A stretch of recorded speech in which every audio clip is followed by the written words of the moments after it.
તો મોરબી જિલ્લામાં અતિવૃષ્ટિના પગલે ખેડૂતોના ઊભા પાક ધોવાઈ ગયા। ભારે વરસાદ ખાબકતા ખેતીમાં વ્યાપક નુકસાન થયું। ખેતી ક્ષેત્રમાં થયેલા નુકસાન માટે 29 ટીમની રચના કરી સર્વે હાથ ધરાયો। મોરબી જિલ્લામાં શરૂઆતમાં પડેલા સારા વરસાદ અને સમગ્ર જિલ્લામાં ખરીફ પાકનું જે વાવેતર થયું હતું, પરંતુ થોડા સમય પહેલા જ ખેડૂતોના ખેતરોમાં લીલા મોલ લહેરાઈ રહ્યા હતા। ભારે વરસાદના કારણે મોરબી જિલ્લામાં ખેતીને મોટા પાયે નુકસાન થઈ ગયું। ખેડૂતોના ખેતરોમાં ઉભેલો મોલ વરસાદી પાણી અને નદીના વહેણથી ધોવાઈ ગયો। હવે આ તારાજી બાદ નુકસાનીનો સર્વે થશે। આ માટે 29 ટીમની રચના કરાઈ છે। આ ટીમમાં ગ્રામ સેવક, આત્માના એટીએમ અને બીટીએમ, બાગાયત મદદનીશ અને સંબંધિત ગામના તલાટી મંત્રી, સરપંચનો સમાવેશ કરાયો છે। આ ટીમ 246 ગામોમાં સર્વેની કામગીરી કરશે। 29 ટીમો આપણા 361 જેટલા ગામોનો ડિટેલ સર્વે કરશે। આ ટીમમાં ખેતીવાડી વિભાગના ગ્રામ સેવક, મદદનીશ ખેતી નિયામક અને ખેતીવાડી વિભાગના અધિકારીઓ સાથે કામગીરી કરવામાં આવશે। સાથે તલાટી કમ મંત્રી, સરપંચ અને ડાયરેક્ટર ડીઆરડીએમાંથી જે પણ ગ્રામ સેવકો છે અને જે સ્ટાફ છે એનો ઉપયોગ કરવામાં આવશે। તો સુરેન્દ્રનગરના લીંબડી તાલુકામાં વરસાદે ભારે તારાજી સર્જી। ભારે વરસાદને પગલે 4 થી 5 ગામના ખેતરોમાં પાણી ફરી વળતા મોટા પાયે નુકસાન થયું।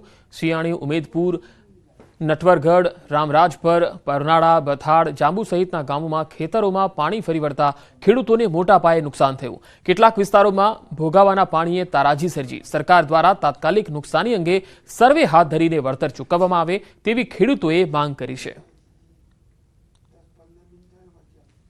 27 વીઘાની વાડી હોવા છતાં એમને ડ્રાઈવર જેને આપ્યું હતું, અહીંયા કોઈ વસ્તુ મારા પારા હતા એ બધું તોડી નાખ્યું અને એના હિસાબે મારી આ 27 વીઘાની વાડીનું બધું ભોગાવા ટાઈપ કરી નાખ્યું, કાંકરા ટાઈપ।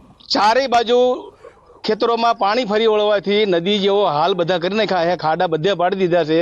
પાક ટોટલી ફેલ ગયેલો છે।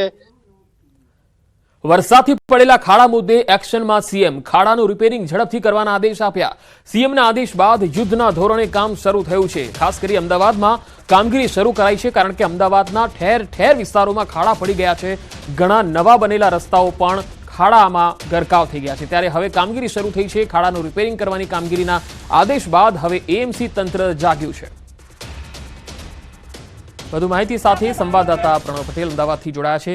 પ્રણવ, વરસાદથી જે ખાડાઓ પડ્યા છે, ખાસ કરીને કયા કયા વિસ્તારોમાં હવે એએમસીએ કામગીરી શરૂ કરી છે?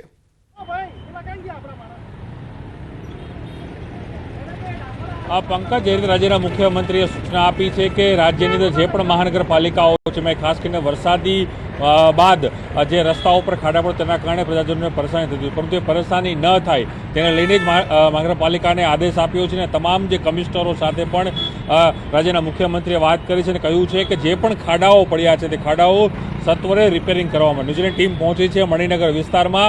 આપ જોઈ શકો છો કે મણિનગરના ભૈરવનાથ જે રોડ છે તેના હું આપણે દ્રશ્યો બતાવી રહ્યો છું કે જેની અંદર આ કામગીરી હાલ ચાલી રહી છે। અધિકારી પણ જોડાયા છે વાત તેની સાથે જ, કારણ કે સતત આ કામગીરી ચાલી રહી છે। માનો છું કે 7000થી પણ વધુ જે ખાડાઓ છે તે ખાડાઓ હાલ પૂરવામાં આવી રહ્યા છે। ખાસ આપનું નામ શું છે અને ખાસ કરીને મહાનગરપાલિકા તરફથી જે ખાડાઓ છે એ પૂરવાની કામગીરી ચાલે, કેટલા દિવસથી આ કામગીરી ચાલી રહી છે? હાલ 2 દિવસથી, હાલ વરસાદ બંધ થયા બાદ 2 દિવસથી કામગીરી ચાલુ છે।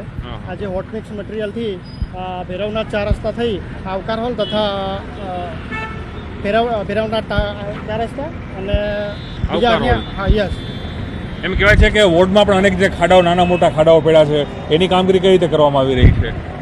હાલ જેટ પેચર એક મશીન છે, એનાથી એ પદ્ધતિથી આપણે કરીએ છીએ તથા 2 દિવસથી આપણને હોટ મિક્સ મટીરિયલ મળ્યું છે, એનાથી હાલ ચાલુ છે કામગીરી। ચોક્કસ અધિકારી છે, હું ફરી કહીશ કે રાજ્યના મુખ્યમંત્રીએ જે સૂચના આપી છે ત્યારબાદ મહાનગરપાલિકા દ્વારા અલગ અલગ જે વિસ્તારો છે તેમાં 7000થી પણ વધુ જે ખાડાઓ છે તે હાલ પૂરવાની કામગીરી થઈ રહી છે। જે 22 તારીખ એટલે 22થી લઈને 30 સુધી એટલે 7 દિવસમાં જે ખાડાઓ પડ્યા છે અમદાવાદ શહેરમાં વરસાદને કારણે, પંકજ, તે ખાડાઓને પૂર્ણ કરવાની કામગીરી થઈ રહી છે। હોટ મિક્સ પ્લાન્ટ છે તે વર્ક કરી દેવામાં આવ્યો છે, કારણ કે જે રીતે વરસાદી માહોલ હતો તેના કારણે હોટ મિક્સ પ્લાન્ટ શરૂ નહોતો થતો, પરંતુ હવે હોટ મિક્સ પ્લાન્ટ પણ શરૂ થઈ ગયો છે। તેના કારણે તાબડતોબ યુદ્ધના ધોરણે સમગ્ર અમદાવાદ શહેરમાં જે કહી શકાય કે ખાડાઓ પૂરવાની કામગીરી થઈ રહી છે, જેથી સામાન્ય ચોકોને છે, જે લોકોને છે એ પરેશાની ન થાય તે પ્રકારની તકેદારી ખુદ રાજ્યના મુખ્યમંત્રી રાખી રહ્યા છે અને મહાનગરપાલિકાના કમિશનરે પણ સૂચના આપી છે. તેના જ કારણે આજે રજા હોવા છતાં પણ તમામ જે અધિકારીઓ છે ફિલ્ડ ઉપર જોવા મળી રહ્યા છે. અધિકારીઓ જે છે એ કામગીરી કરી રહ્યા છે અને તમામ જે ખાડાઓ છે તે પૂરવાની શરૂઆત છે હાલ અહીં કરવામાં આવી રહી છે. જી પ્રણવ, આભાર સમગ્ર માહિતી આપવા માટે. તો આખરે અમદાવાદમાં ખાડાનું રિપેરિંગ જે છે એ હવે શરૂ થયું છે. અમદાવાદમાં મણિનગર વિસ્તારમાં હાલ તમે તસવીરો જોઈ શકો છો કે જ્યાં ખાડાઓ પૂરવાની કામગીરી ચાલી રહી છે. પેચવર્ક કરવાનું કામ ચાલી રહ્યું છે. જો કે માત્ર મણિનગર નહીં પરંતુ અમદાવાદ શહેરમાં અનેક જગ્યાઓ પર ખાડા છે. વરસાદ બાદ અમદાવાદ શહેર જાણે ખાડા નગરી બની ગયું હોય એવી સ્થિતિ સર્જાઈ છે. શહેરમાં ઠેર ઠેર ખાડાનું સામ્રાજ્ય જોવા મળે છે. ભારે વરસાદમાં મોટાભાગના રસ્તાઓનું ધોવાણ થઈ જાય છે. ત્યારે પોશ વિસ્તાર ગણાતા સાઉથ બોપલના આ રસ્તા પણ જોઈ લો, જેને લઈને લોકો ત્રાહીમામ થઈ ગયા છે અને તંત્ર પર રોષ ઠાલવી રહ્યા છે. સાઉથ બોપલ હોય કે નોર્થ બોપલ હોય, રસ્તાઓ ખૂબ જ દયનીય બની ગયા છે. અમદાવાદ શહેરમાં વરસાદ પડે સમસ્યા થાય એ તો મોટી વાત છે, પરંતુ વરસાદ થમ્યા બાદ પણ બે મોટી સમસ્યા અમદાવાદમાં થાય. એક તો રોગચાળો અને બીજું ખાડા નગરી અમદાવાદ બની જાય છે. જોશો દ્રશ્યોની અંદર અમદાવાદ શહેરના તમામ જે સ્માર્ટ રોડો છે તેની શું દશા છે, જેની અંદર જે રસ્તાઓ ખાડામાં છે, ખાડા રસ્તામાં છે, ખબર નથી પડતી એ પ્રકારની સ્થિતિ. કઈ રીતે ગાડીઓ પછડાય છે એ પ્રકારની સ્થિતિ લોકોમાં છે. લોકો કઈ રીતે પરેશાન છે વાત કરવાનો પ્રયાસ કરશું લોકો સાથે. અહીં રહો છો, અહીં કેટલી પરેશાની થઈ છે? અહીં બહુ જ પ્રોબ્લેમ થાય છે. અહીંયા આ ખાડા કેવા છે? બહુ જ ભયંકર ખાડા છે. એવરી ડે જતા પહેલા we have to think for 15 minutes કે એનાથી એડવાન્સ આપણે નીકળીએ તો જઈને ક્યાંક પહોંચી શકીએ. જે રીતે પાણી ભરાય, પરંતુ હવે અમદાવાદ શહેરમાં એ સ્થિતિ છે કે વરસાદ બંધ થાય ત્યારબાદ ખાડાઓનું સામ્રાજ્ય થાય. અને જે રીતે કોર્પોરેશનનો દાવો છે કે 7,000 વડીલ વાત કરશું એએમટી ચાલક સાથે, શું કેવું છે? રોડ નીકળો છે, કેટલી પરેશાની થાય? સાહેબ બહુ પરેશાની થાય છે. આપણે ખાડા કેટલા પડે? ખાડા કેટલા નડે? ખાડા બહુ જ છે. આખા કમર તૂટી જાય, કમર રાતે દુખાવો થાય કમરમાં? થાય 3 થી 4 કિલોમીટર સુધી આ બધો રસ્તો ખરાબ છે. અને પાછું આ રસ્તો બંધ છે ને એટલે બધું બહુ હેરાન થાય. હેરાન થાય વાત સાચી છે. પબ્લિકની પણ, જે પબ્લિક પણ બેઠા હશે એ લોકોને હેરાન થતા હશે જે અહીં આવી રહ્યા છે. જોઈ શકો છો કે કઈ રીતની સ્થિતિ છે આ વિસ્તારની, કે જેની અંદર માત્ર ખાડાઓને કારણે લોકો છે તો અહીં પરેશાન થયા છે. નીકળો છો અહીંથી, આ બાઇક લઈને નીકળો છો, અહીંયા રહો છો આસપાસ? હા, અહીંયા જ રહીએ છીએ, નજીક જ. પાણી ભરે ત્યારે અત્યારે શું સ્થિતિ છે અત્યારે? આટલું પાણી થઈ જાય છે અને બહુ જ ખરાબ સ્થિતિ છે અને આખો રોડ બંધ થઈ ગયો છે. એમ નહીં, ખાડામાં કેવું નુકસાન થાય? બહુ સખત નુકસાન થાય છે. ગાડી લઈને નીકળવા બહુ પ્રોબ્લેમ થાય છે. એમ નહીં, આમ રહે છે આ બધું આ વિસ્તારમાં ક્યાં ખાડા, કેટલા ખાડા છે? લઈને તો 500 ખાડા હશે. 500 ખાડા અહીં જ? 500 ખાડા વિસ્તારમાં હશે. હા, અહીં કહી રહ્યા છે લોકો. કઈ રીતે પરેશાન થાય જોઈ શકો છો. લોકોની પરેશાની છે જે રીતે ખાડાઓ છે, ચારે તરફ ખાડા છે અને માત્ર ખાડાનું સામ્રાજ્ય હોય તે પ્રકારના દ્રશ્યો છે. જે રીતે કહેવાય છે કે મહાનગરપાલિકા ખુદ સ્વીકારે છે કે જે આ સિઝનમાં વરસાદ થયો છે એની અંદર ઉભા રહો. જય શ્રી કૃષ્ણ બોલો પેલા. જય શ્રી કૃષ્ણ. પણ આ ખાડા તમે ડિલિવરી કરો તો આ રસ્તામાં કેમ પસાર થાવ છો? પસાર તો હવે કેવી રીતે થવાનું હોય સાહેબ? એવું લાગે કે મંગળ ગ્રહમાં ચંદ્રગ્રહમાં ફરતા હોય એવું લાગે? બધા સ્વસ્થ ગુજરાત તો લાગતું નહીં મને. આ સ્વસ્થ ગુજરાત લાગતું નથી. આ બાજુ તમે જાઓ, હા, આ એપલવુડ ને બધી જગ્યાએ, હા, એમાં તો એટલું બધું ગંદકી છે ને કે ગંદકીના પાણી બહાર ને રસ્તાઓ તૂટી ગયા છે બધા. ગોકુલધામમાં ને બધે આવું ને આવું ચાલે સાહેબ. જોયા પછી શું કેવું છે ભાઈ? પણ ગાડી લઈને નીકળે છે અહીંથી, કેવું થાય છે અહીંયા? પંચર પડી ગયા 2-3 વાર. 2 વખત પંચર પડી ગયા છે. બહુ ખરાબ હાલત છે ભાઈ. છેલ્લા તો આ વિસ્તાર પતી ગયો હોય ભાઈ. આ બહુ મોંઘો વિસ્તાર કહેવાય. આ તો આમાં ઘર બધા હું બ્રોકર જ છું. કરોડના ઘર હું ખુદ વેચું. નર્ક જેવો જ અનુભવ થાય છે. આખા એરિયાની જે હાલત ખરાબ કરી છે, કેટલા અધિકારીઓને સંપર્ક કર્યો, કશું સોલ્યુશન આવતું નથી. આખો એરિયા આવો કરીને મૂકી દીધો છે અને જવાબ આપવાવાળું કોઈ જ નથી. એટલે આપણે આમ તો સેલા વિસ્તાર એટલે કરોડો રૂપિયાના બંગલા અને ફ્લેટ છે આ વિસ્તારની અંદર, પણ આવી સ્થિતિ નર્ક જેવી સ્થિતિ છે.